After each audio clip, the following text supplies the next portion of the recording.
وبركاته. وعليكم السلام ورحمة الله. الحمد لله رب العالمين والعاقبة للمتقين والصلاة والسلام على أشرف الأنبياء والمرسلين نبينا محمد وعلى آله وصحبه ومن تبعهم بإحسان إلى يوم الدين أما بعد. সম্মানিত দূরের ও কাছের দর্শক ও শ্রোতা মণ্ডলী, আল্লাহ রাব্বুল আলামিনের অশেষ মেহেরবানিতে আমরা প্রতি সপ্তাহে আজকে আমাদের কিতাবুত তাওহীদের 38তম অধ্যায় শুরু করতে যাচ্ছি। এই অধ্যায় লেখক রাহিমাহুল্লাহ সেই তাওহীদের সুসাব্যস্তকরণের ক্ষেত্রে যে গুরুত্বপূর্ণ বিষয়ে তিনি শিরোনাম রচনা করেছেন বা আলোচনা করেছেন, সেটা হচ্ছে আনুগত্যের শিরক। সংক্ষেপে যদি আমরা বলি, আনুগত্যের মধ্যে শিরক হয়ে থাকে, যার ফলে তিনি কিতাবুত তাওহীদের এই বইয়ে তিনি এই আলোচনাটা এনেছেন।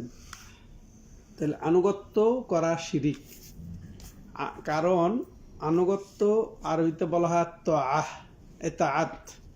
আত-তাআহ এটি একটি ইবাদত। তাহলে এই তাআহ যদি ইবাদত হয়, তাহলে এটার একচ্ছত্র আনুগত্য, নিখুঁত আনুগত্য, সাধারণত আনুগত্য বা ইতাআত আল্লাহর জন্যই, এটা হচ্ছে তাওহীদের অন্তর্ভুক্ত। আর এই ক্ষেত্রে অন্যের আনুগত্য এভাবেই করা যেভাবে আল্লাহর হক, এটা নবীর করলেও সেটা শিরক হয়ে যাবে, এবং ওলির না করলেও শিরক হবে, শাসকের করলেও শিরক হবে, আলেমের জন্য শিরক হবে। তাহলে এই কারণেই লেখক রাহিমাহুল্লাহ এই অধ্যায় রচনা করেছেন যে এটার মধ্যেও তাওহীদ আমাদেরকে বুঝতে হবে এবং সুসাব্যস্ত করতে হবে আল্লাহর জন্যই। আর এক্ষেত্রে যদি আমরা আল্লাহর সাথে অন্য কাউকে শিরিক করি, তাহলে সেটা হবে তাওহীদের বিপরীত। এই জন্যে আমরা আগে বাবটা পড়ি, এরপরে আবার আমরা ব্যাখ্যায় যাব। যে এই শিরোনাম তিনি রচনা করেছেন বাবু মান আতাল উলামা ওয়াল উমারা ফি তাহরিমে মা আহাল্লাল্লাহু আও তাহলিলে মা হাররামাল্লাহু ফাকাদ ইত্তাখাযাহুম আরবাবা। এই অধ্যায়টি হচ্ছে, সংক্ষেপে আমরা অবশ্য শিরোনাম দিয়েছি, আপনারা হয়তো দেখবেন যে শরীয়তের ক্ষেত্রে আল্লাহ ছাড়া অন্যের আনুগত্য, শাসক বা আলেমগণের আনুগত্য করা, এটা শিরকের অন্তর্ভুক্ত। এখানে তিনি বলছেন যে যে ব্যক্তি আলেমদের, শাসকদের হারামের ক্ষেত্রে যা আল্লাহ রাব্বুল আলামিন হালাল করেছেন, ওরকম ভাবে হালালের ক্ষেত্রে যা আল্লাহ হারাম করেছেন আনুগত্য করবে, সে মূলত তাকে মাবুদ হিসেবে গ্রহণ করবে বা রব হিসেবে গ্রহণ করবে। কত কড়া শিরোনাম। তো আসলে আত-তাআহ, ইতাআত, এটা হচ্ছে ইবাদত। আবার যদি বলেন ইবাদতটাই হচ্ছে তাআহ বা ইতাআত, ইবাদতটা ইতাআত বা আনুগত্য করা, আর আনুগত্যটা আবার ইবাদত। দুটেই, তাহলে যেদিকেই বলেন না কেন। আর সাধারণত নিখুঁত আনুগত্য বলতে স্বাভাবিকভাবে সাধারণত যেটা বোঝায়, সেটা একমাত্র আল্লাহ রাব্বুল আলামিনের জন্যই জরুরি, সাব্যস্ত করা জরুরি। তাহলে আমরা জানি তাওহীদুল ইবাদা অর্থ হচ্ছে যে ইবাদতের ক্ষেত্রে আল্লাহকে একক বিশ্বাস, একক সাব্যস্ত করা। তো আজকের আলোচনা কি, যে আনুগত্যের ক্ষেত্রে আল্লাহকে একক বিশ্বাস ও একক সাব্যস্ত করা। আনুগত্যের ক্ষেত্রে অর্থাৎ নিখুঁত, সাধারণ, ব্যাপক আনুগত্য, এটা হচ্ছে একমাত্র আল্লাহর হক। আর এক্ষেত্রে আল্লাহ ছাড়া অন্য কাউকে সাব্যস্ত করা, অন্য কাউকে গ্রহণ করা, এই আনুগত্যের মধ্যে ঢুকানো, এটা হবে শিরক। তাহলে এই আনুগত্য একমাত্র আল্লাহর। আমাদেরকে এটাও তাহলে এই আনুগত্যর দাবি হচ্ছে যে আল্লাহর প্রতি ঈমান এবং আল্লাহর ইবাদত, এটার দাবি হচ্ছে কি, যে আমরা এগুলাকে বা আল্লাহ রাব্বুল আলামিনের হুকুম বিধি বিধান ফয়সালাকে এবং শরীয়তের বিষয়গুলা আল্লাহর সন্তুষ্টিতে এবং এক্ষেত্রে আল্লাহর কিতাবের দিকে রাসূলের সুন্নতের দিকে প্রত্যাবর্তনের ক্ষেত্রে যে বিষয়ে আমরা মতভেদ করি, আমরা এতে ত্রুটি করব না। তাইলে আল্লাহর বিধিবিধান হুকুম ফয়সালার ক্ষেত্রে আমরা একেবারে স্বতঃস্ফূর্তভাবে আনুগত্যশীল হব। তেমনিভাবে আল্লাহর শরীয়তের প্রতি আমরা সন্তুষ্ট হব। তেমনিভাবে মতভেদের ক্ষেত্রে আল্লাহর দিকে এবং রাসূলের সুন্নতের ক্ষেত্রে আমরা ফিরে যাব, সেটা আকীদার ক্ষেত্রে হোক, সেটা ইবাদতের ক্ষেত্রে হোক, হুকুম ফয়সালার ক্ষেত্রে হোক, আর বেচা কিনা লেনদেন, এগুলো সব ক্ষেত্রে হোক এই একই বিধান। আর তাহলে বিচার ব্যবস্থা, হুকুম ফয়সালা, আল হুকমু কুল্লুহু লিল্লাহ, সব কিছুর হুকুম ফয়সালা একমাত্র আল্লাহ রাব্বুল আলামিনের জন্য। তাহলে এখান থেকে যদি বলা যায় যে এই আল্লাহর আনুগত্য হবে শর্তবিহীন। আল্লাহর ফয়সালা উপস্থিত, আল্লাহর ফয়সালা পেয়ে গেছি, বাস আমাদের একচ্ছত্র নিখুঁত আনুগত্য বাস্তবায়ন করতে হবে। তাহলে এই ক্ষেত্রে আমরা পেলাম। এরপরে রাসূলের আনুগত্য, এরপরে স্থান হচ্ছে রাসূলের আনুগত্য। আর আসলে এটা কিন্তু রাসূলের মূলত আলাদা আনুগত্য নয়। রাসূলের আনুগত্য মানেই আল্লাহর আনুগত্য, রাসূলের আনুগত্য মানেই আল্লাহর আনুগত্য। কারণ আল্লাহ রাব্বুল আলামিন এটাও বলেছেন, ওমায়ুতির রাসূল ফাকাদ আতা আল্লাহ, যে এই রাসূলের আনুগত্য করবে সে যেন আল্লাহরই আনুগত্য করলো। তাহলে রাসূলের আনুগত্য মানে আল্লাহর আনুগত্য, তাহলে ওটা আলাদা কিছু নয়। রাসূলের যে আমরা আদেশ নিষেধ মেনে চলি সেগুলো মূলত কার? আল্লাহর। আল্লাহ তার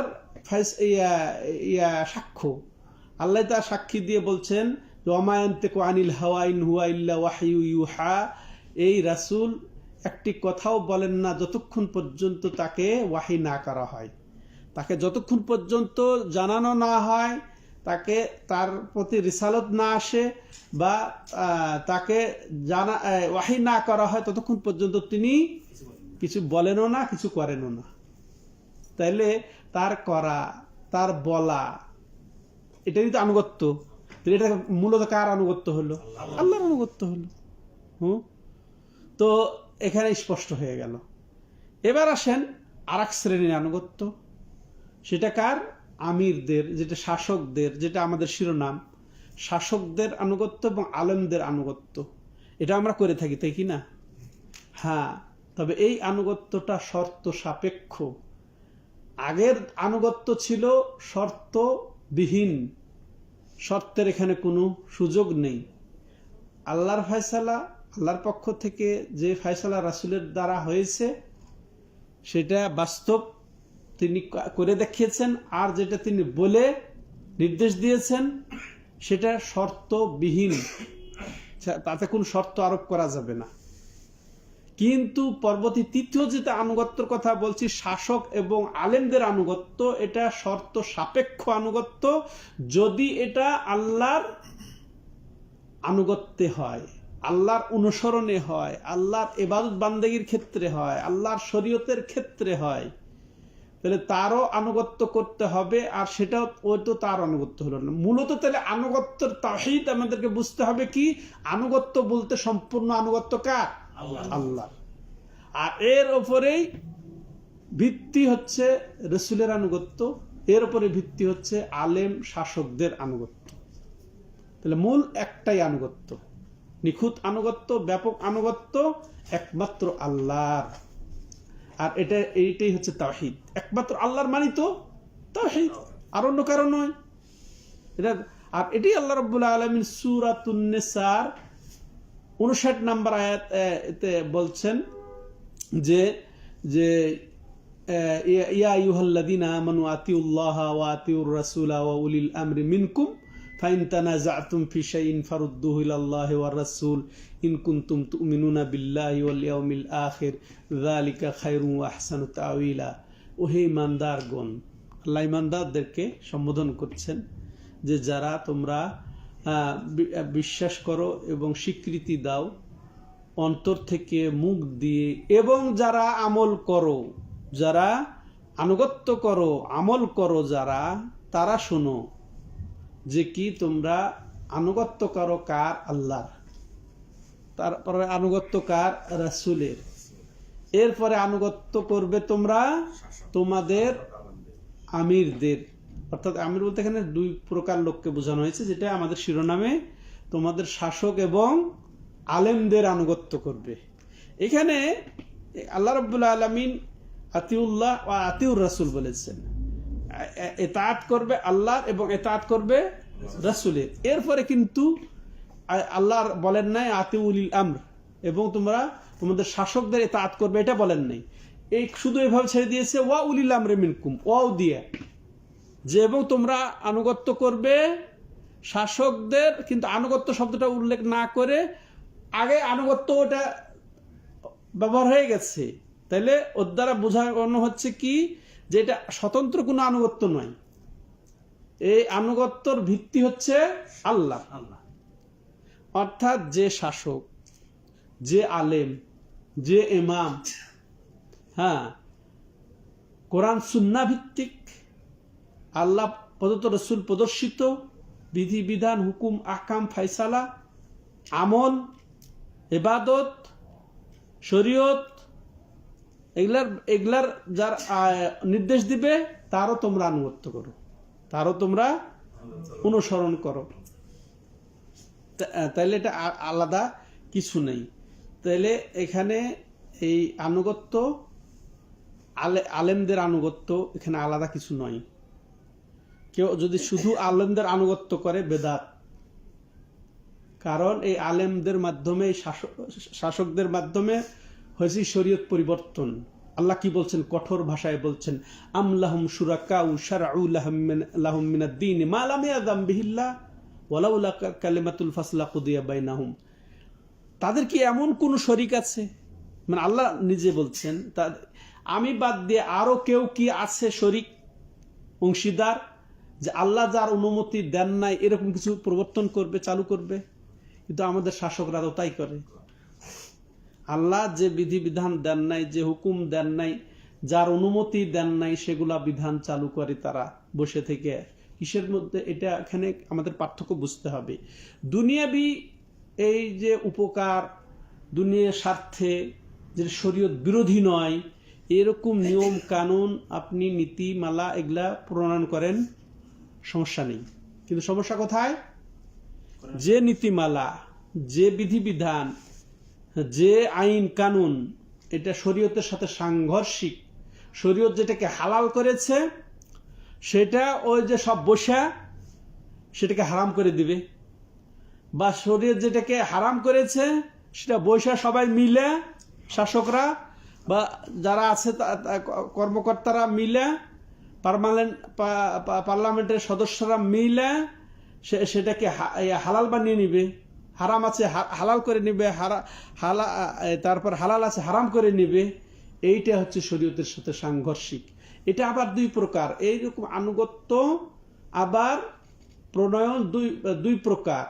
প্রথম, কেউ যদি কোনো এইরকম শাসকের আনুগত্য করে, সেটাকেই সঠিক বিশ্বাস করে এবং দিন মনে করে, শরীয়ত মনে করে, সঠিক মনে করে, তাহলে এটা বড় শিরক। এই শিরকের ফলে মানুষ ইসলাম থেকে বের হয়ে যাবে।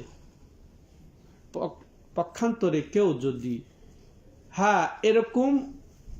এরকম নিয়ম কানুনের আনুগত্য করে, শাসকের এরকম বিধিবিধানের, নীতিমালার যদি শাসকের আনুগত্য করে, কিন্তু তার মধ্যে এটা আছে সংশয়, সংশয় আছে, বা এখানে তার প্রবৃত্তির কারণে সে করছে, সংশয় বা প্রবৃত্তির কারণে করছে, তা সে নিশ্চিত না, বিষয়টা নিয়ে সে নিশ্চিত না, কনফার্ম না যে এটা জায়েজ না, কনফার্ম নয় যে এটা শরীয়তের সাথে সাংঘর্ষিক, তার সংশয় আছে, বা প্রবৃত্তিবশত, কথার কথা মদ সরকার লাইসেন্স দিয়ে দিয়েছে, এমন সরকার লাইসেন্স দিয়েছে, জায়েজ, সরকার সরকারের আমরা আনুগত্য করার জন্য আল্লাহ বলেছেন, অতএব আমরা খাবো, সমস্যা কি? এটা হচ্ছে সংশয়, এটা হচ্ছে সংশয়। আবার কি প্রবৃত্তি, সবাই খাইতেছে, খায় না কেন, মানে নেশা প্রবৃত্তি, এই জন্যে খাচ্ছে। তাহলে এটা বড় শিরিক নয়, এটা বড় শিরিক হবে না, তবে ছোট শিরিক হবে, গুনাহ কাবিরা গুনাহ। ঠিক আছে, বুঝে আসলো? হ্যাঁ, কিন্তু ওটাকে যদি একেবারে জায়েজ মনে করে, যে এটা আগের যুগে ছিল হারাম, এখন সবাই এটা ওপেন, এটাকে জায়েজ মনে করছে, ভালো মনে করছে, বাট শরীয়তে এটা কোনো বাধা নিষেধ কি আর আছে? শরীয়তেও জায়েজ করে নিল, এরকম মনে করে যদি খায় তাহলে বড় শিরক হবে। আশা করি বুঝতে পেরেছেন। হ্যাঁ, আর অথচ আল্লাহ রাব্বুল আলামিন রাসূল সাল্লাল্লাহু আলাইহি সাল্লাম যে ফয়সালা দিয়েছেন, যে সিদ্ধান্ত দিয়েছেন, ওটা আমরা আগে জানলাম যে এটা আল্লাহরই মূলত সিদ্ধান্ত এবং ফয়সালা। অতএব সেখানে আল্লাহ রাব্বুল আলামিন সূরা নিসার 65 নম্বর আয়াতে বলছেন কি, ফালা রাব্বিকা লা ইউমিনুন হাত্তা ইউহাক্কিমুকা ফীমা শাজারা বাইনাহুম সুম্মা লা ইয়াজিদু ফি আনফুসিহিম হারাজাম মিম্মা কাদাইতা ওয়া ইউসাল্লিমু তাসলিমা। আল্লাহ এখানে রাব্বুল আলামিন সর্বোচ্চ এখানে গুরুত্ব আরোপ করেছেন। প্রথমে আল্লাহ নেগেটিভ আকারে নাকচ করছেন, ফালা, এটা নয়, এটা হতেই পারে না। ওয়ারাব্বিকা, হে রাসূল, তোমার রবের কসম, ওয়ারাব্বিকা লা ইউমিনুন। আবার আল্লাহ কি বলছেন, যে তারা মুমিন হতে পারে না, হ্যাঁ, তারা ঈমান আনতে পারে না।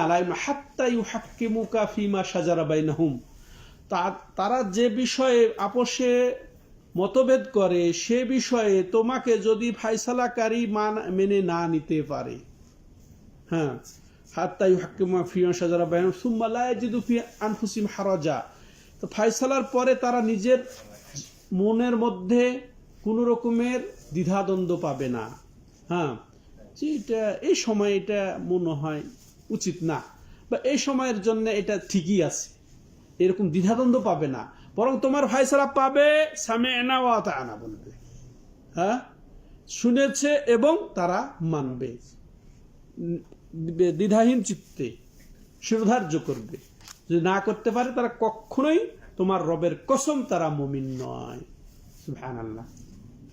তাহলে এখানে মূলত হচ্ছে কি, যে কোনো কিছুকে যেটা আল্লাহ রাব্বুল আলামিন হালাল করেছেন, ওটা শাসক বর্গের কারণে বা আলেমরা ওটা বলেছে যে এটা হারাম, বাস ওটা সে হারাম মনে করে নেওয়া। আর আল্লাহ রাব্বুল আলামিন যেটাকে কি বললাম এর আগে, হালাল বললাম না হারাম, আল্লাহ যাকে হারাম করেছে আর শাসকরা সেটাকে হালাল বানিয়ে নিল, বা কোনো আলেম ওলামা এটাকে হারাম ফতোয়া দিয়ে দিল, আর এটাকে মেনে নেওয়াটা সেটা ওই শাসককে এবং আলেমকে মাবুদ বানিয়ে নেওয়ার নামান্তর, মাবুদ বানিয়ে নেওয়া, রব বানিয়ে নেওয়া, এই মর্মেই হচ্ছে এই অধ্যায়। এখন এই বিষয়ে লেখক রাহিমাহুল্লাহ কি জন্য আনলেন, তাহলে বোঝা গেল যে এটা তাওহীদ, এই আনুগত্যটা, এই শরীয়ত প্রবর্তন, এই নিয়ম কানুন বিচার ফায়সালা, এটা প্রবর্তনের একমাত্র অধিকার কার? আল্লাহর। তাহলে আনুগত্যের অধিকার কার? একমাত্র আল্লাহ। এই ক্ষেত্রে শাসককে হোক আর আলেমকে হোক, এইভাবে অন্ধভাবে অনুকরণ করাটাই হচ্ছে শিরকের অন্তর্ভুক্ত। দলিল, এবার লেখক রাহিমাহুল্লাহ 3টি দলিল তার এই শিরোনামে উপস্থাপন করেছেন। প্রথম দলিল, এটা মুসনাদ ইমাম আহমদে উল্লেখ রয়েছে, এটা হাদিসটির বর্ণনাকারী হচ্ছেন আব্দুল্লাহ ইবনে আব্বাস রাদিয়াল্লাহু তাআলা আনহু। তিনি বলছেন, ইউশিকু আন তানজিলা আলাইকুম হিজারাতুম মিনাস সামা আকুলু ক্বালা রাসূলুল্লাহ সাল্লাল্লাহু আলাইহি সাল্লাম ওয়া তাকুলুনা ক্বালা আবু বকর ওয়া উমর। বলছে অতি সত্বর, একেবারে দ্রুতই মনে হচ্ছে তোমাদের উপরে আকাশ থেকে পাথর বর্ষণ হবে আযাব হিসেবে। আমি বলছি রাসূলুল্লাহ বলেছেন, আর তোমরা বলছো আবু বকর উমর বলেছেন। চিন্তা করেছেন? ওয়াজ শেষ, চিন্তা করেছেন? সে কে বলছেন? আব্দুল্লাহ ইবনে আব্বাস রাদিয়াল্লাহু তাআলা আনহু, যিনি রাইসুল মুফাসসিরিন, তুরজুমানুল কোরআন, হিবরুল উম্মা, হ্যাঁ, তো পণ্ডিত তিনি, কোরআনের সবচেয়ে বড় পণ্ডিত তিনি বলছেন যে আমি আশঙ্কা করছি যে অতি সত্বর তোমাদের ওপরে আকাশ থেকে পাথর বর্ষণ হয়ে আযাব আসবে। আমি বলছি রাসূলুল্লাহ বলেছেন, আর তোমরা বলছো আবু বকর উমর বলেছেন। আবু বকর আর উমর কে জানেন? আবু বকর উমর হচ্ছে যে আকাশের নিচে জমিনের উপর রাসূলুল্লাহর পরে সর্বসেরা মানব। তাদের কথা যদি আব্দুল্লাহ ইবনে আব্বাস বরদাস্ত না করতে পারেন, আর কার, কোন সলিমুদ্দিন কলিমুদ্দিনের কথা খাটবে? হ্যাঁ, কোন ইমাম, কোন শাসক, কোন পণ্ডিত? চিন্তা করেছেন? এটা আসলে এই ঘটনাটা ঘটেছে, একটা ঘটনা আছে এর মধ্যে, শুনেন ভালো করে। এই তামাত্তু হজ কয় প্রকার? 3 প্রকার। তামাত্তু, কেরান, ইফরাদ। তো 3 প্রকার। তো রাসূলুল্লাহ সাল্লাল্লাহু আলাইহি ওয়াসাল্লাম কেরান হজ করেছেন, অর্থাৎ একই নিয়তে মিকাত থেকে উমরা এবং হজের নিয়ত করে তিনি ঢুকে গেছেন, তাই না? এবং তার সাথে পশুও ছিল, কুরবানি যেটা বলি আমরা, হাদি পশু ছিল, তিনি কেরান করেছেন। কিন্তু তার সাথে আরো যারা ওই যে মিকাত থেকেই ওই উমরা এবং হজের নিয়ত করে ঢুকেছে কিন্তু পশু নিয়ে ঢুকেন নাই, যখন তওয়াফ করেছেন, যে তওয়াফের পরে সাই করলেন, সাই করার পরে বলছেন যে যারা পশু নিয়ে সাথে পশু নিয়ে আসো নাই, তোমরা কি করে হালাল হয়ে যে তামাত্তু করে ফেলো, তোমরা হজ তামাত্তু করে ফেলো, হালাল হয়ে আলাদা উমরা হয়ে গেল। আবার তোমরা 8 তারিখে, হ্যাঁ, বা তোমরা ওই যে হজের নিয়ত করে আলাদা হয়ে যাবে, আলাদা হজের এহরাম বাঁধবে। তো এভাবে তিনি নির্দেশ দিয়ে দিলেন। এরপরে রাসূলুল্লাহ সাল্লাল্লাহু আলাইহি ওয়াসাল্লামের নির্দেশ দেওয়ার ফলে অনেকে এটা হালাল হয়ে গেল। একজন সাহাবী বলেই ফেললেন, সুরাকা নামে একজন সাহাবী, জি ইয়া রাসূলুল্লাহ, এটা কি আজকের জন্য বা এই যে যারা এই করছে তাদের জন্য খাস, নাকি এটা সর্বসময়ের জন্য? ওই যে সব সময়ের জন্য, এটা যে যারাই পশু ছাড়াই মিকাত থেকে ইহরাম বাঁধবে এবং হজও করবে, হজর নিয়ত করবে, তারা ওই সাই করে হালাল হয়ে যাবে, দেব এটাকে মিলিয়ে নিবে, তামাত্তু করে নিবে। কারণ এটার দ্বারা অনেকেই দলিল নিচ্ছেন যে তামাত্তু করাটাই উত্তম। কারণ রাসূলুল্লাহ সাল্লাম উনি বলেছিলেন যে আমি যদি এই পশু সাথে করে না নিয়ে আসতাম, আমিও হালাল হয়ে যেতাম। তো যারা তোমরা পশু নিয়ে আসো নাই, তোমরা তো তারা হালাল হয়ে যাও। তাহলে এটা অগ্রাধিকার পেল না, এই আমলটা অগ্রাধিকার পেল। কিন্তু নবী সাল্লাল্লাহু আলাইহি ওয়াসাল্লাম পশু সাথে ছিল, এই জন্য তিনি হালাল হতে পারলেন না, এটাই তো বোঝানো হয়েছে। কিন্তু ঘটনা হচ্ছে যে আবু বকর আর উমর রাদিয়াল্লাহু তাআলা আনহুর কথাই তো এখানে আব্দুল্লাহ ইবনে আব্বাস বলেছেন না, যে আমি বলছি রাসূলুল্লাহ সাল্লাল্লাহু আলাইহি ওয়াসাল্লাম বলেছেন। আর কিছু লোক মনে করছিল কি যে এই ইফরাদ হজ, অর্থাৎ শুধু হজের নিয়ত করে মিকাত থেকে ঢুকে শুধু হজ করা, এটাই উত্তম। হ্যাঁ, এটা তারা মনে করছিলেন, আবু বকর উমর। তো তাদের আবু বকর উমরের দেখে তারাও তো অনুসরণীয় না, পরবর্তীতে খলিফা হয়েছেন তারা। তো তারা মনে করতে লেগেছেন কি যে আব্বাস রাদিয়াল্লাহু তাআলা আনহু বলছেন যে তামাত্তু হচ্ছে এটা উত্তম, বরং আব্দুল্লাহ ইবনে আব্বাস রাদিয়াল্লাহু তাআলা আনহু তামাত্তু করাটাকে ওয়াজিব মনে করে নিয়েছেন। কারণ রাসূলুল্লাহ সাল্লাল্লাহু আলাইহি ওয়াসাল্লাম তাদেরকে যেন নির্দেশনার মতো দিলেন, যে নির্দেশ বললেন যে তোমরা হালাল হয়ে যাও, তোমরা তামাত্তু করে ফেলো। তাহলে সাধারণ নির্দেশ রাসূলের ওয়াজিব বোঝায় না। এই জন্য আব্দুল্লাহ ইবনে আব্বাস ওয়াজিবের মনে করে তিনি বলছেন যে এটা ওয়াজিব বা তামাত্তু উত্তম।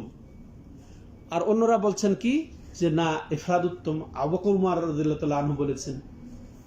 তখন তিনি এইভাবে একেবারে শাসিয়ে হুমকি দিয়ে বলছেন কি, আমি বলছি রাসূলুল্লাহ বলেছেন, এটা রাসূলের সুন্নাত, আর তোমরা বলছো আবু বকর উমর বলছেন। চিন্তা করেছেন? তাহলে রাসূলের ইয়ার কাছে কারো কথা খাটবে না, এটা কারো কথা খাটবে না। হ্যাঁ, এটাই এখানে বোঝানো হয়েছে সম্মানিত দর্শক ও শ্রোতা মণ্ডলী। তাইলে এখান থেকে আমরা যেটা বুঝলাম যে আকল কে প্রাধান্য দিলে চলবে না। আকলে বলছে যে যেটা জিনিস, কিন্তু হাদিস যদি উপস্থিত হয়ে যায়, সহিহ হাদিস যদি উপস্থিত হয়ে যায়, সেটাই আমাকে মানতে হবে। তাহলে দেখেন এই অধ্যায়ের সাথে আমাদের কিতাবের যেটা মিল সেটাও আমরা জেনেছি। আর সেখানে এই শেখ সোয়ালে আল উসাইব সোয়ালে আল ফাউজান হাফিজাহুল্লাহ বলছেন যে এই অধ্যায়টা হচ্ছে কি, যে আল্লাহ রব্বুল আলমিনের আনুগত্য করা, ইতাআত করা, এটা স্রষ্টার আনুগত্য করা, এটা এখানে নির্ধারণ হয়ে গেছে। আর এছাড়া আর অন্য কোনো সৃষ্টির কোনো আনুগত্য চলবে না। তবে যদি শুধু একান্তই আল্লাহর কথার কথা আমি বললাম 5 ওয়াক্ত সালাত আদায় করেন, তো এটা তো আনুগত্য করবেনই আপনি, 5 ওয়াক্ত সালাত আদায় করা। কিন্তু এই ক্ষেত্রে আপনার আনুগত্য জরুরি, আলেমদের আনুগত্য জরুরি। হ্যাঁ, এক্ষেত্রে আনুগত্য করতে পারবেন। কিন্তু আমি শরীয়তের নামে বললাম যে আজকে থেকে আমরা 6 ওয়াক্ত সালাত আদায় করি আসেন, আমি খারাপ বললাম নাকি? হ্যাঁ, এটা আনুগত্য করবেন? কারণ এটা স্রষ্টার অবাধ্যতা। এটা যদিও ইবাদতের দিকে আমি আহ্বান করলাম, কিন্তু এটা স্রষ্টার অবাধ্যতা, রাসূলের অবাধ্যতা। কারণ এটা বিধান আসে নাই। হ্যাঁ, তাহলে শরীয়তের ক্ষেত্রে এরকম প্রবর্তন করাটাই হচ্ছে, যদি এই আলেমের যদি আনুগত্য করা হয়, সেটা তাকে রব বা মাবুদ বানিয়ে নেওয়া, সেটা তাকে রব এবং মানমান। আর আরেকটা হাদিস এসেছে, লা তাআতা লি মাখলুকিন ফি মাসিয়াতিল খালিক, যে স্রষ্টার অবাধ্যতায় কোনো সৃষ্টির আনুগত্য জায়েজ নয়। সে যতই বড় হুজুর হন না কেন, যতই বড় ইমাম হন না কেন, যতই বড় শাসক হন না কেন, যেখানে স্রষ্টার অবাধ্য হয়ে যাচ্ছে, আল্লাহর অবাধ্যতা আসছে, সেখানে কারো কোনো আনুগত্য জায়েজ নেই, বরং শিরক হয়ে যাবে, শিরক হয়ে যাবে। হ্যাঁ, তাহলে এখানে আমরা এটা পেলাম। এখানে আরেকটা জিনিস উল্লেখযোগ্য হচ্ছে কি, যে এখানে রব বানিয়ে নেওয়া বলছে, কোন আলেম ওলামাকে হালাল এবং হারামের বিষয়ে রব বানিয়ে নেওয়ার অর্থ মাবুদ বানিয়ে নেওয়া। রব এবং মাবুদ দুটো খুব গুরুত্বপূর্ণ শব্দ, রব এবং মাবুদ। মাবুদের অর্থ হচ্ছে যার আমরা ইবাদত করি, রবের অর্থ যিনি রব, আমাদের প্রতিপালক। কিন্তু যদি শুধু রব শব্দটা ব্যবহার হয় কোনো জায়গায়, যেমন এখানে ব্যবহার হয়েছে, হ্যাঁ, রব বানিয়ে নেওয়া, তাহলে ওখানে মাবুদের অর্থ উপস্থিত, ভালো করে বুঝছেন। আর কোনো জায়গায় শুধু যদি মাবুদ শব্দ ব্যবহার হয়, সেখানে রবের শব্দটাও, রবের অর্থটাও উপস্থিত। বুঝে আসলো কথাটা? যদি দুইটা শব্দ, রব এবং মাবুদ শব্দটা, রব এবং এলা শব্দটা একই হাদিস একই আয়াতে ব্যবহার হয়, তাহলে রবের অর্থ তখন আলাদা, আর এলা বা মাবুদের অর্থ তখন আলাদা। রবের অর্থ তখন কি?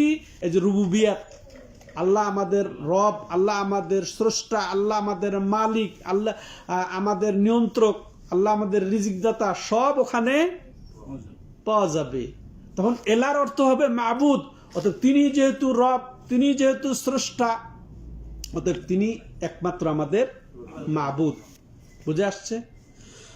এখানে রব বানিয়ে নেওয়া হালাল হারামের ক্ষেত্রে অর্থ এখানে মাবুদ বানিয়ে নেওয়া, এটা আমরা যেন বুঝি। হ্যাঁ, তাহলে রাসূলের প্রতি ঈমান, তাহলে দাবি হচ্ছে কি, যে রাসূলের আনুগত্য করতে হবে এবং রাসূলের কথাকে অগ্রাধিকার দিতে হবে। হ্যাঁ, রাসূলের পরে যত সৃষ্টি, যত বড় আলেম হন, যতই বড় শাসক হন, যতই বড় আমির হন না কেন, সবার কথার উপরে প্রাধান্য আসবে কার? আল্লাহর কথা, না না রাসূলের কথা। এখানে রাসূলের কথা, সে যত বড়ই আমির হোক না কেন, যত বড়ই আলেম ইমাম হন না কেন। হ্যাঁ, তাহলে এই দলিলের সাথে আমাদের বিষয়ের সম্পর্ক হচ্ছে যে এখানে যে আলেম ওলামা এবং শাসকদের আনুগত্য করা হারাম হবে যদি সেখানে রাসূলের বিরুদ্ধাচরণ হয় বা রাসূলের তরিকা বহির্ভূত হয়। হ্যাঁ, কারণ দেখেন এখানে ভয় আছে যে তার উপরে শাস্তি এসে যাবে। যদি রাসূলের তরিকা বহির্ভূত কোন আলেম ওলামা বা শাসকের আনুগত্য করে ফেলে, তাহলে তার উপরে আযাব এসে যাবে, শাস্তি এসে যাবে। তাহলে এটা হারাম। তাহলে এই দলিল থেকে আমরা যেটা বুঝতে পারি, সুবহানাল্লাহ, যে রাসূলুল্লাহ সাল্লাল্লাহু আলাইহি সাল্লামের নীতির উপরে বা নির্দেশনার উপরে অন্য কাউকে প্রাধান্য দেওয়া, হ্যাঁ, এটা এটা হারাম, এটা এটা জায়েজ নেই, বরং রসুলের কথাকে অগ্রাধিকার দেওয়া এটা ওয়াজিব, আমাদের জন্য ফরজ। যে যত বড় ইমাম হন না কেন, যত বড়ই, যেখানে আবু বকর, এর মোকাবেলায় দুনিয়ার সকল ওলি মিলা যদি সকল ইমাম, সকল আলেম এক হয়ে গেলে কি আবু বকর রাদিয়াল্লাহু আনহুর একার সমান হবে? হ্যাঁ, অথচ যে যত বড়ই ইমাম হন না কেন, যত বড়ই শাসক হন না কেন, যে তাহলে রসুলের কথার উপরে তার কথার প্রাধান্য আসবে না, এটা আমরা বুঝলাম। দ্বিতীয়ত, যে রাসূলুল্লাহ সাল্লাল্লাহু আলাইহি ওয়াসাল্লাম এর বিরুদ্ধাচরণে আযাব এসে যেতে পারে, যেটা আব্দুল্লাহ ইবনে আব্বাস আশঙ্কা করেছেন, যে আমি আশঙ্কা করি তোমাদের উপরে আকাশ থেকে পাথর এসে তোমাদের উপরে শাস্তি হবে। তাহলে শাস্তি আসতেই পারে, তাই না? দেখেন, এখানে ইমামদের আমরা অবস্থা দেখি, তারা কিভাবে রাসূলের আনুগত্য করেছেন, কিভাবে তারা কোরআনকে ফলো করেছেন। প্রত্যেক ইমাম অকাট্যভাবে ফলো করেছেন। আমরা ঠিক এরকমই, যেমন আব্দুল্লাহ ইবনে আব্বাস রাদিয়াল্লাহু তাআলা আনহু বলেছেন, ঠিক ওই রকম ভাবে ইমাম আহমদ বিন হাম্বাল বলেছেন, ওই রকম ভাবেই, যে তিনি যেমন বলেছেন যে আমি আশঙ্কা করি তোমাদের উপর আকাশ থেকে পাথর বর্ষণ হয়ে তোমরা ধ্বংস হয়ে যাবে বা শাস্তি আসবে। আহমদ বিন হাম্বাল তিনি বলছেন, আজিবতু লিকাউমিন আরাফুল ইসনাদ ওয়া সিহহাতা ইয়াযহাবুনা ইলা রাই সুফিয়ান ওয়াল্লাহু তাআলা ইয়াকুল ফালিয়াহযারিল্লাযিনা ইউখালিফুনা আন আমরিহি আন তুসিবাহুম ফিতনাতুন আও ইউসিবাহুম আযাবুন আলীম। হ্যাঁ, যে আহমদ বিন হাম্বাল রাহিমাহুল্লাহ তিনি বলছেন যে আমি আশ্চর্য হই ওই জাতির উপরে, ওই লোকদের উপরে আমি আশ্চর্য হই, যে যারা হাদিস সহি হিসেবে জানলো, তার সূত্র সহি সূত্রে প্রমাণিত সেটা জানলো, এবং সেটা বিশুদ্ধ হাদিস, এটা জানার পরে তারা যাবে কোথায়? সুফিয়ান সাউরির কথার দিকে যাবে, সুফিয়ান সাউরির মতের দিয়ে। আর সুফিয়ান সাউরি কে জানেন? ইনিও প্রখ্যাত তাবেই, প্রখ্যাত মুহাদ্দিস, মহাপণ্ডিত শরীয়তের, আনুগত্যশীল অনুসরণীয় একজন ইমাম তিনি ছিলেন। তারপরও ইমাম আহমদ বিন হাম্বাল বলছেন কি, যে আমি ওই সমস্ত লোকদের উপরে আশ্চর্য হই যে যারা রসুলের হাদিস সহি সূত্রে সে জেনেছে, বুঝেছে, তার কাছে এসেছে, আর সে সুফিয়ান সাউরির মতের কাছে যাচ্ছে। আমি আশ্চর্য হই। এরপরে তিনি কোরআনের ওই আয়াতটা পড়লেন, যে আল্লাহ যে বলেছেন ফালিয়াহযারিল্লাযিনা ইউখালিফুনা আন আমরিহি, তারা সতর্ক হয়ে যাক, তারা হুঁশিয়ার হয়ে যাক, যারা ওই রাসূলের কোনো কথার বিরুদ্ধাচরণ করে, রাসূলের এই কথার বা হেদায়েতের বা তরিকার ভিন্ন মত পোষণ করে, তারা যেন সতর্ক হয়ে যাক। কিসের? দুইটা জিনিসের। আন তুসিবাহুম ফিতনাহ, তাদের উপর ফিতনা পতিত হবে, আও আযাবুন আলীম, বা ভয়ানক আযাব আসবে। এখানে দুইটা অর্থ তাফসীরকারকরা বলেছে। একটা, যে ফিতনা মানে দুনিয়াতেই তাদের উপরে ফিতনা পতিত হবে, দুনিয়াতেই তারা, আর আখিরাতে তাদের জন্য ভয়ানক শাস্তি। চিন্তা করেছেন কাদের?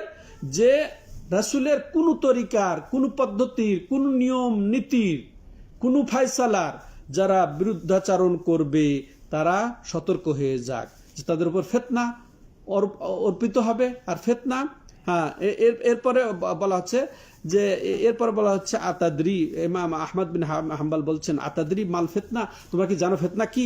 তিনি বলছেন আল ফিতনা হচ্ছে আর শিরকে পতিত হবে, অর্থাৎ গুনায় পতিত হবে, আল্লাহর অবাধ্যতায় পতিত হবে। একটা ছোট্ট যদি রাসূলের হাদিসের বিরুদ্ধাচরণ করে ফেলে, সুন্নতের বিরুদ্ধাচরণ করে ফেলে, ওই কারণে তাদের অন্তরটা বেঁকে যাবে, দিয়ে তারা ভয়ানক ফিতনা, কুফরে পতিত হয়ে যেতে পারে, শিরকে পতিত হয়ে যেতে পারে। লাআল্লাহু, এখানে তিনি আরো বলছেন, লাআল্লাহু ইযা রাদ্দা বাদা কাউলিহি আই ইয়াকা ফি কালবিহি শাই মিনা যিগি ফায়াহলিক। সুবহানাল্লাহ। আরো তিনি স্পষ্ট করে বলছেন কি, যে সে অথচ সে রাসূলের এই সুন্নতটাকে বিশুদ্ধ সূত্রে সে জানে, এটা সে এলেম পেয়েছে, এরপরে সে তার কোনো একটা পুরা সব রাসূলের সব কথা, সব নীতি, সব আদর্শ, সব তরিকা প্রত্যাখ্যান করা বা বিরোধিতা করা জরুরি নয়, বরং রাসূলের কোনো সুসাব্যস্ত সহি সূত্রে পাওয়া এরকম যদি কোনো সুন্নতকে সে যদি প্রত্যাখ্যান করে, অবজ্ঞা করে, অস্বীকার করে, হ্যাঁ, তাহলে সে কি তাহলে অবশ্যই তার অন্তর বেঁকে যাওয়ার কারণে, গুনাহে পতিত হওয়ার কারণে তার সে কি হবে, সে ধ্বংস হয়ে যাবে, সে ধ্বংস হয়ে যাবে। আল্লাহু আকবার। কারণ এটা একটা গুনাহ। হ্যাঁ, রাসূলের কোনো একটা হাদিসকে অস্বীকার করে নেওয়া, এটা একটা গুনাহ। আর আছে আল মাসিয়াতু বারিদুল কুফর, একটা গুনাহ হচ্ছে একে কুফুরের ডাক বক্স, কুফুরের দিকে নিয়ে যাওয়ার জন্য যথেষ্ট হয়ে যায়। আমরা তো দর্শক ও শ্রোতা মণ্ডলী, এটা ভয়াবহ। অতএব দেখেন, রাসূল সাল্লাল্লাহু আলাইহি সাল্লামের কথা আসলে সেখানে আর আমাদের কোনো চলবে না। অথচ দেখেন ইমামদের অবস্থান, চারজন ইমাম, এই জায়গায় তার মধ্যে একটা আহমদ বিন হাম্বলের কথা শুনলেন আপনারা, হ্যাঁ, যে তিনি কি বলছেন, আমি আশ্চর্য হই জাতির যে যারা সহিহ সূত্রে হাদিস পেল, অথচ এটা ওই সুফিয়ান সাউরি, ইমাম সুফিয়ান সাউরির দিকে তারা চলে যায়, একই না ওই আগের যেটা বললো এখন। তাইলে দেখেন, আবু বকর উমর রাদিয়াল্লাহু তাআলা আনহুর কথা চলবে না যেখানে রাসূলের কথা সুন্নত যেখানে উপস্থিত, সেখানে সুফিয়ান সাউরির কথা চলবে না। এখনকার কোন আলেম, কোন শাসক, কোন পীর, কোন হুজুরের কথা চলবে? অথচ এটাই চলছে। অথচ দেখেন, কোথায় আবু বকর, কোথায় উমর, আর কোথায় সুফিয়ান সাউরি, আর কোথায় আজকালকার এই হুজুররা? বুঝে আসছে? একটু তুলনা করেন। হ্যাঁ, অত জামানা পরিবর্তন হওয়ার ফলে লোকও পরিবর্তন হয়েছে, অনুসরণীয় ইমামরাও পরিবর্তন হয়ে গেছেন। কোথায় খোলাফায়ে রাশিদিনের তারা, হ্যাঁ, কোথায় তার পরবর্তী তাবেঈনে কেরাম, আর কোথায় আজকালকার হুজুররা? অথচ আবু বকর উমরের চেয়ে প্রাধান্য দিয়ে আজকালকার এই ইমামদের কথাকে এইভাবে একেবারে আল্লাহর মতো করে মানা হয় তাদেরকে। এটাই হচ্ছে শিরক, এটাই হচ্ছে শিরোনামের প্রতিপাদ্য বিষয়। আমরা যেন সতর্ক হয়ে যাই। তাহলে ইমাম আবু হানিফা রাহমাতুল্লাহ কি বলেছে জানেন? লা ইয়াহিল্লু লিআহাদিন আন ইয়াখুযা বিকাউলিনা মা লাম ইয়ালাম দালিলান আলাইহি, যে কারো জন্য এটা জায়েজ নয়। কে বলছেন এটা? যার নামে আমরা মাযহাব তৈরি করে আমরা হানাফি দাবি করি। ওই ইমাম আবু হানিফা রাহমাতুল্লাহ আলাইহি বলছেন কি, যে কারো জন্য এটা জায়েজ হবে না যে সে আমাদের কথাকে নিবে যতক্ষণ পর্যন্ত সে এর ব্যাপারে দলিল জানবে না। দলিল জানা ছাড়াই আমাদের নামে তার কাছে কথা পৌঁছেছে আর গ্রহণ করে নিল অন্ধভাবে। আমাদের শিরোনাম দেওয়া হয়েছে অন্ধভাবে যদি কেউ মানে, তাহলে ইমামের কথা অন্ধভাবে মানাটার পরিণাম কি? হ্যাঁ, এটা জায়েজ নেই। ইমাম বলে দিয়েছেন এটা জায়েজ নেই। হ্যাঁ, এরপরে দেখেন ইমাম শাফি রাহমাতুল্লাহ আলাইহি, ইযা সাহহাল হাদিস ফাদরিবু কওলি আরদাল হায়াত ফাহুয়া মাযহাবি।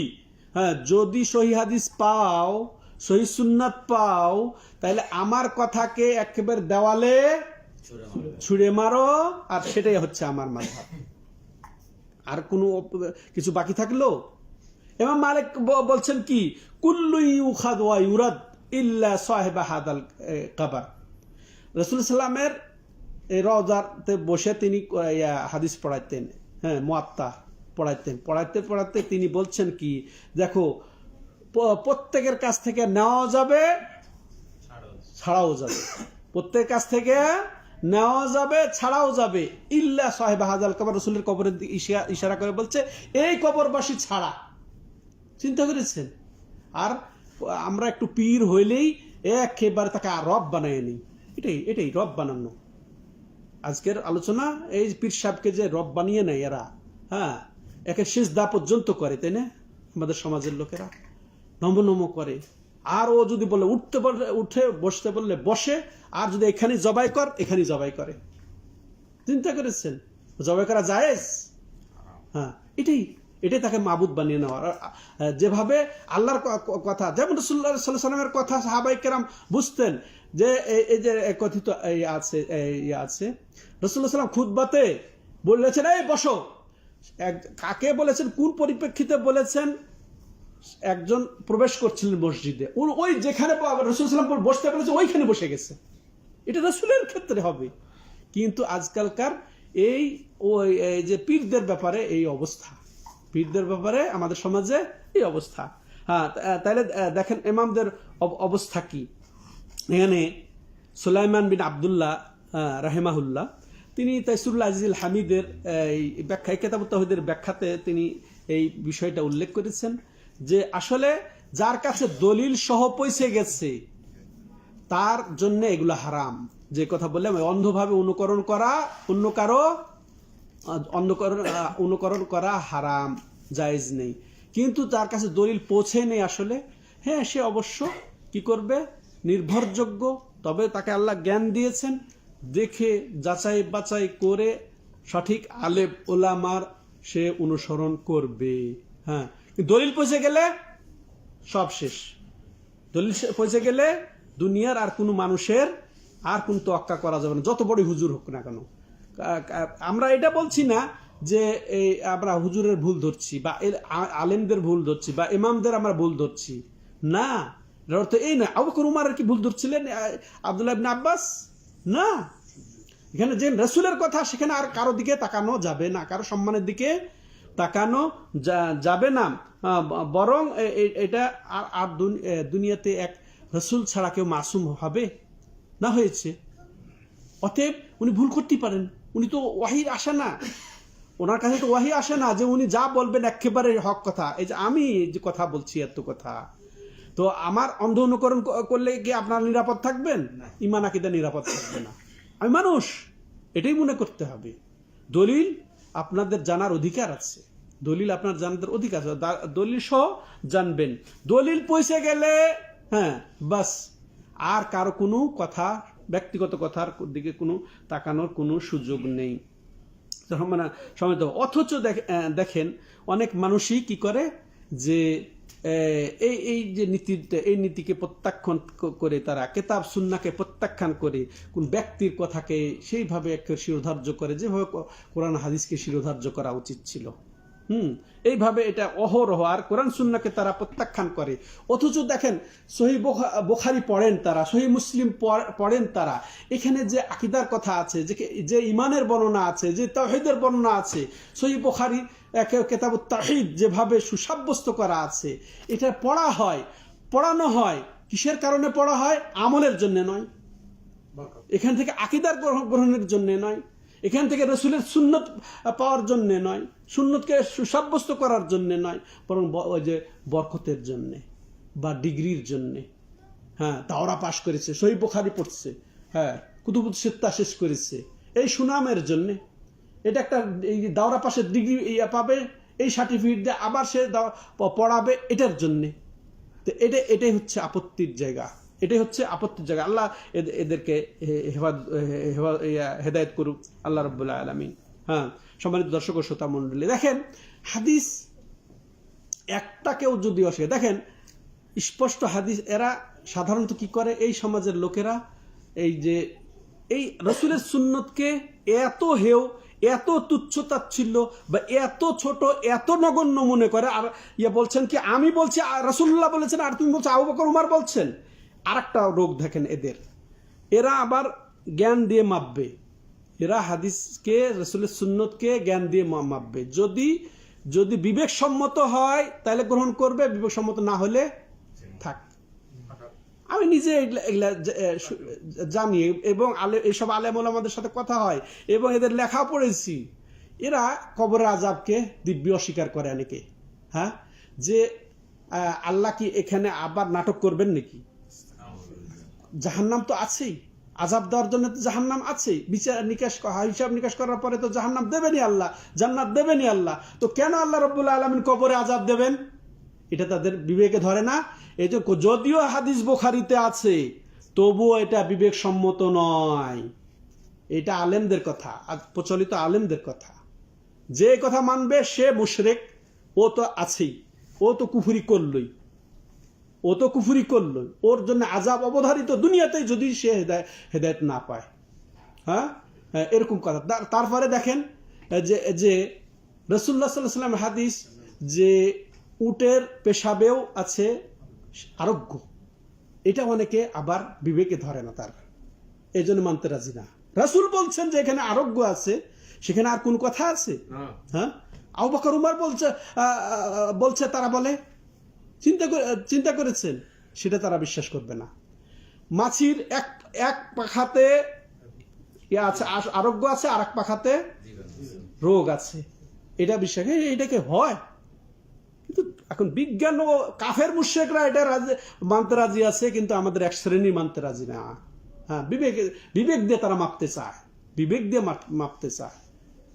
আবার কত হাদিসের প্রতি তাদের কত রকমের অবিচার, যে একজন রাবি যদি বর্ণনা করে ওই হাদিস দিয়ে আকীদা আমল গ্রহণ করব না আমরা।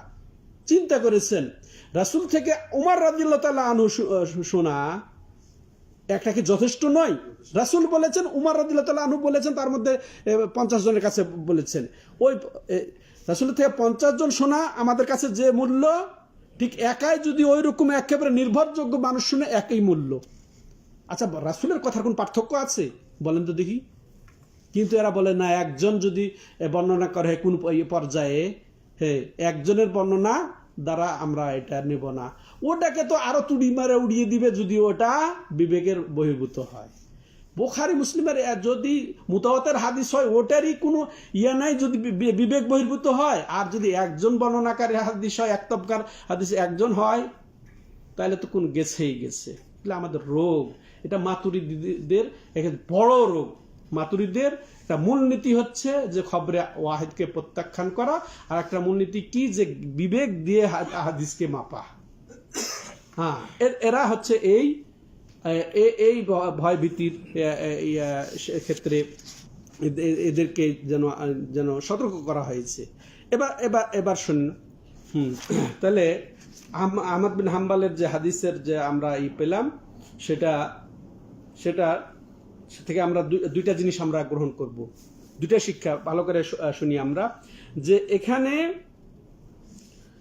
দলিল ছাড়া কারো অন্ধ অনুকরণ করা যাবে না। কোরআন হাদিসের দলিল ছাড়া কোনো আলেম, কোনো শাসকের অন্ধ অনুকরণ করা যাবে না। তাহলে এটা আমরা প্রথম বুঝলাম। আর তাহলে অন্ধ অনুকরণ করা, অন্ধভাবে কারো আনুগত্য করা, এটা হচ্ছে হারাম, এটা আমরা জানলাম, বরং শিরকের পর্যায়ে চলে যাবে। আরো যেটা জানলাম যে হ্যাঁ, যদি দলিল না পৌঁছে, দলিল তার জানা বোঝা না হয়ে থাকে, তাহলে সে এক বিশ্বাসযোগ্য আলেম ওলামা, ত্রুটি করা যাবে না বাছাই করাতে, সেই ক্ষেত্রে তার আনুগত্য জায়েজ হবে। এরপর তৃতীয় হাদিস এবং শেষ হাদিস, এটাও গুরুত্বপূর্ণ হাদিস। সেটা কি? আন আদি ইবনে হাতিম রাদিয়াল্লাহু তাআলা আনহু আন্নাহু সামিআ আন-নবী সাল্লাল্লাহু আলাইহি ওয়াসাল্লাম ইয়াকরা হাযিহিল আয়া ইত্তাখাযু আহবারাহুম ওয়া রুহবানাহুম আরবাবাম মিন দুনিল্লাহ ইলা আখিরিল আয়া, সূরা তাওবার 31 নম্বর আয়াত। আদি বিন হাতিম প্রখ্যাত সাহাবী, ইনি মাশাআল্লাহ প্রখ্যাত সাহাবী। 9ম হিজরিতে তিনি ইসলাম কবুল করেছেন, মারা গেছেন তিনি 78-এ। আদির বাপের নাম কি? হাতেম তাই। হাতেম তাইয়ের নাম অবশ্যই শুনেছেন। আরবরা অনারবরা সবাই শুনেছেন তার। তিনি প্রসিদ্ধ কিসে? দানশীলতায়, মেহমানদারি, দানশীলতা তার বিশ্বজোড়া খ্যাতি। হ্যাঁ, এটা এখন প্রবাদ হয়ে গেছে, তা হাতেম তাই হয়ে গেছে রে, বলে না মানুষ। কেউ যদি বড় দানশীল হয়, হাতেম তাইয়ের চেয়ে বড় দানশীল। এটা একটা উপমা, এটা একটা দৃষ্টান্তের বিষয় হয়ে গেছে। তারই ছেলে আদি। হাতেম তাই ও তো মারা গেছে, ও যা পাওয়ার পেয়ে গেছে দুনিয়াতে খ্যাতি। রাসূলকে যখন বলেছেন, আদি বলতে গেছিল যে আমার বাবা এই এত এত এত দান করেছে, এত এত মেহমানদারি, অসহায়ের সহায় ছিলেন, এই ছিলেন সেই ছিলেন, যা চেয়েছে সে পেয়ে গেছে। কি চেয়েছিল সে? আর জিকির, মানে তার চর্চা হোক সেটা চেয়েছিল, চর্চা হচ্ছে, হবে সেটা রাসূল দেখেন। তিনিও বুঝেছেন যে তার চর্চা কিয়ামত কাল পর্যন্ত থেকেই যাবে। তো যা চেয়েছে সেটা পেয়ে গেছে, কিন্তু পরকালে তার কোনো অংশ নেই। ঠিক আছে, সে আদি, হ্যাঁ, হাতেম তাইয়ের ছেলে আদি, উনি বর্ণনা করছেন যে তিনি নিজে বলছেন নিজের কথা, যে তিনি যখন রাসূলুল্লাহ সাল্লাল্লাহু আলাইহি ওয়াসাল্লামকে পড়তে শুনলেন, ইত্তাখাযু আহবারাহুম ওয়া রুহবানাহুম আরবাবাম মিন দুনিল্লাহ, যে এই ইহুদিরা এবং খ্রিস্টানরা, ইহুদিরা তাদের আলেমদেরকে দেখেন, ইহুদিরা তাদের আলেমদেরকে এবং খ্রিস্টানরা তাদের দরবেশদেরকে, হ্যাঁ, আল্লাহকে বাদ দিয়ে রব বানিয়ে নিয়েছে, অর্থাৎ মাবুদ বানিয়ে নিয়েছে। এখানে যেটা রব এবং মাবুদের অর্থ যেটা বললাম না, এখানে রব বানিয়ে নেওয়ার অর্থ কি? মাবুদ বানিয়ে নিয়েছে। হ্যাঁ, তখন দেখেন এই আয়াত যখন রাসূলুল্লাহ সাল্লামের মুখে কে শুনলেন? আদি শোনার পরে বলছে ফাকুল, তো আমি বললাম রাসূলুল্লাহ সাল্লামকে, ইন্না লাসনা নাবুদুহু, আমরা তো তাদের ইবাদত করি নাই, আমরা তো তাদের ইবাদত করি না। এই যে আপনি বললেন আলেমদের এবং দরবেশদের কে এরা মাবুদ বানিয়ে নিয়েছে, আমরা তা করি নাই তাদের ইবাদত। আদির দেখেন, আদির বুঝ ঠিকই আছে, রবের অর্থ তাহলে যে মাবুদও হয়, এটা আদিও বুঝেছেন ওই সময়, তার বুঝ থেকে আমরা এখানে বুঝ নিলাম। হ্যাঁ, ঠিক আছে, রব বানিয়ে নেওয়া বলছে না বুধুহুম, আমরা তো তাদের ইবাদত করি না। অথচ আল্লাহ বলছেন কি যে আর বাবা রব বানিয়ে নেওয়া, আর ই বলছেন যে না আমরা তো তাকে মাবুদ বানিয়ে নেই। তাহলে রবের অর্থ মাবুদও হয়, এটা স্পষ্ট হলো এখানে আরো। তো এরপরে দেখেন, তখন বলছে যে আমরা তো কেমনে তাদেরকে মাবুদ বানাইলাম। আর আদির এখানে বুঝছিল যে মাবুদ বানানোর অর্থ হচ্ছে কি, যে সিজদা করা, রুকু করা, হ্যাঁ হ্যাঁ, তার কাছে সাহায্য চাওয়া, তাকে ডাকা, এটাই মনে করেছিলেন। তখন এবার দেখেন ব্যাপারটা এই যে আজকের শিরোনামে আসছেন এখন, তার রাসূলুল্লাহ সাল্লাল্লাহু আলাইহি ওয়াসাল্লাম বলছেন আলাইসা ইউহাররিমুনা মা হাল্লাল্লাহু ফাতুহাররিমুনা, দেখো যে তারা অর্থাৎ এই যে তোমাদের এই যে যারা দরবেশ এবং যারা তোমাদের এই যে শাসক গোষ্ঠী বলো, আর তোমাদের যা আলেম ওলামারা, তারা যেগুলাকে হারাম বলতো, আল্লাহ যেটাকে হালাল করেছে, তো তারা তোমরা কি সেটাকে হারাম করে নিতে না? ওয়া ইউহিল্লুনা মা হাররামাল্লাহু ফাতুহিল্লুনা, এবং তারা যেটাকে হালাল বলতো, যেটা আল্লাহ হারাম করেছে, তোমরা কি সেটাকে হালাল করে নিতে না? আদিকে জিজ্ঞাসা করছেন কে? রাসূলুল্লাহ সাল্লাল্লাহু আলাইহি ওয়াসাল্লাম। তখন আদি এখন আর কি উত্তর দেবে এটা ছাড়া? বালা, হ্যাঁ এটা করতাম। বুঝেছেন ভালো করে? এই যে পীর গুলা, এই যে সব হুজুররা যা বলবে তাই, এখানে জবাই করবে, তাই না? হ্যাঁ, মানে সে যা বলবে সেটাই বিশ্বাস করতে হবে, যা করতে বলবে সেটাই করতে হবে। এটাই তো তাদেরকে মাবুদ বানিয়ে নেওয়া। হ্যাঁ, এইরকম হতো। তো কালা ফাতিলকা ইবাদাতুহুম, তো নবী সাল্লাল্লাহু আলাইহি ওয়াসাল্লাম বলতে এটাই হচ্ছে তাদের ইবাদত করা। তাহলে আনুগত্যের মধ্যে এটা শিরক। এটা কি এক কথায়? আনুগত্যের মধ্যে শিরক। তাহলে আনুগত্যটা ইবাদত। প্রথমে আমরা শিরোনাম ভূমিকায় বলেছি আনুগত্যটা ইবাদত, আর ইবাদতটাই আনুগত্য। আত্মা ইবাদা ওয়াল ইবাদা আত্মা। তাহলে আত্মা অর্থাৎ একচ্ছত্র, একনিষ্ঠ, সাধারণত আনুগত্য অধিকার কার? একমাত্র আল্লাহর। আর ওই আল্লাহর ওই আনুগত্যের ভিত্তিতে রাসূলের আনুগত্য মানে আল্লাহরই আনুগত্য। ঠিক আল্লাহ এবং তার রাসূলের এই বিধিবিধান, হুকুম, আহকামের যে নির্দেশনা দেবে, ওই আলেম ওলামা, ওই শাসকের অনুসরণ, এটা মূলত আল্লাহর। তিলকা ইবাদাতুহুম। তাহলে এটাও ইমাম আহমদ বর্ণনা করেছে, ইমাম তিরমিজি বর্ণনা করেছেন। তাহলে এখানে আমরা বুঝলাম যে ইবাদত শুধু এই রুকু, সিজদা, দোয়া, জবাই এগুলাই নয়, বরং আনুগত্যর মধ্যেও ইবাদত নিহিত রয়েছে। হালাল হারামের ক্ষেত্রে আনুগত্য এটা একমাত্র আল্লাহরই অধিকার। হ্যাঁ, এটা কোনো ওই যে আলেম ওলামা ইমামদের এভাবে আনুগত্য করলে সেটা তাকে মাবুদ বানিয়ে নেওয়ার শামিল। সম্মানিত দর্শক ও শ্রোতা মণ্ডলী, এবার আসেন এখান থেকে আমরা দুইটা কথা বলে শেষ করে দেই, খুব গুরুত্বপূর্ণ। হ্যাঁ, তো নিশ্চয় কি যদি কোনো সৃষ্টির আনুগত্য করা হয় আল্লাহর অবাধ্যতায়, আল্লাহর গুনাহের ক্ষেত্রে, আর সেটাই হচ্ছে তার ইবাদত করা। বুঝে আসছো? এক কথায় তো বিশেষ করে শরীয়তের ক্ষেত্রে, বিশেষ করে শরীয়তের বিধিবিধানের ক্ষেত্রে। এবার আসেন কয়েকটা জিনিস আমরা এই অংশ থেকে জানলাম, এই আদি বিন হাতেমের এই অংশ থেকে আমরা কি জানলাম? যে আলেম ওলামাদের এবং এরকম শাসকদের, আলেমদের আনুগত্য করা সৃষ্টির মধ্যে শরীয়তের বিধান পরিবর্তনের ক্ষেত্রে এটার হুকুম কি, আর সেটা যদি বিশেষ করে সে জানে বুঝে, তাহলে সেটা হবে কি শিরকে আকবার, সেটা বড় শিরক। অর্থাৎ জেনে বুঝে আল্লাহকে বাদ দিয়ে, হ্যাঁ, কোনো আলেম ওলামা কোনো শাসকদের শরীয়তের ক্ষেত্রে যদি আনুগত্য করা হয় এটা বড় শিরকের অন্তর্ভুক্ত। বুঝে আসছে? শুনবেন, আবার আলোচনা শুনবেন যে ভিডিও হচ্ছে। দ্বিতীয় বিষয় যেটা আমরা জানলাম যে হারামকে হালাল, এটা আল্লাহর হক। হারামকে হালাল করা এটা আল্লাহর হক। শাসকরাও যেটা বললাম ভূমিকাতে, সবাই মিলে যদি বসে একটা আল্লাহ যেটাকে হালাল করেছে ওটাকে হারাম করে দিবে, বা আল্লাহ যেটা হারাম করেছে সেটা হালাল করে দেবে, এটা একমাত্র আল্লাহর হক। আর সেটা যদি কেউ করে এটা হচ্ছে কুফরি, এটা হচ্ছে কুফরি। আর এই ক্ষেত্রে তাদের যদি জায়েজ মনে করে বা এটা উত্তম মনে করে, এটাও দিন মনে করে কেউ যদি আনুগত্য করে, সেটাও সে শিরক করলো, বড় শিরক করলো। এরপর অনুরূপভাবে আমরা যেটা আরো জানলাম যে শিরকের মধ্যে বহু শিরক আছে। বড় শিরক, তার মধ্যে আনুগত্যের মধ্যেও এটা একটা শিরিক, যেটা আজকের আলোচনা, আনুগত্যের মধ্যে শিরিক। তারপরে আমরা যেটা জানলাম যে ইবাদতের মর্মটা সংক্ষিপ্ত নয়, শুধু সালাত, যাকাত, সিয়াম এটাই শুধু ইবাদত নয়, এটা প্রশস্ত। ইবাদতের বিষয়টা যা কিছু আল্লাহ পছন্দ করেন, যা কিছু আল্লাহ রাব্বুল আলামিন ভালোবাসেন, যা কিছু আল্লাহ আমাদেরকে নির্দেশ দেন সেগুলা পালন করা, যা নিষেধ করেন সেগুলো থেকে বিরত থাকা, সেগুলাই কি ইবাদতের অন্তর্ভুক্ত। তাইলে এই আল্লাহর আদেশ নিষেধের ক্ষেত্রে আল্লাহরই একচ্ছত্র আমাদের আনুগত্য করতে হবে। এই ক্ষেত্রে কোনো শাসক বা কোনো আলেম ওলামার অন্ধ অনুসরণ, আনুগত্য, এই তাকলিদ করাটা হচ্ছে এটা শিরকের অন্তর্ভুক্ত।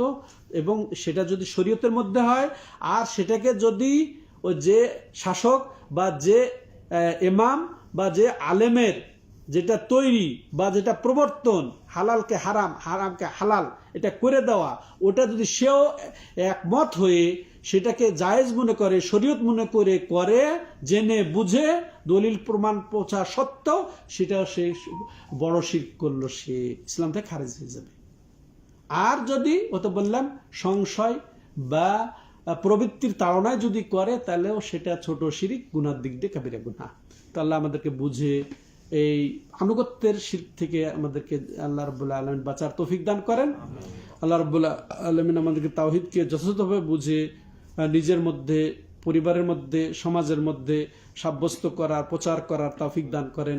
শিরকের যাবতীয় প্রকার থেকে আল্লাহ আমাদেরকে হেফাজত করেন। হাদা হুয়া সাল্লাল্লাহু আলা নবিনা মুহাম্মদ ওয়া আলা আলিহি ওয়া সাহবিহি আজমাইন। সুবহানাকাল্লাহুম্মা ওয়া বিহামদিকা আশহাদু আল্লা ইলাহা ইল্লা আনতা আস্তাগফিরুকা ওয়া আতুবু ইলাইক।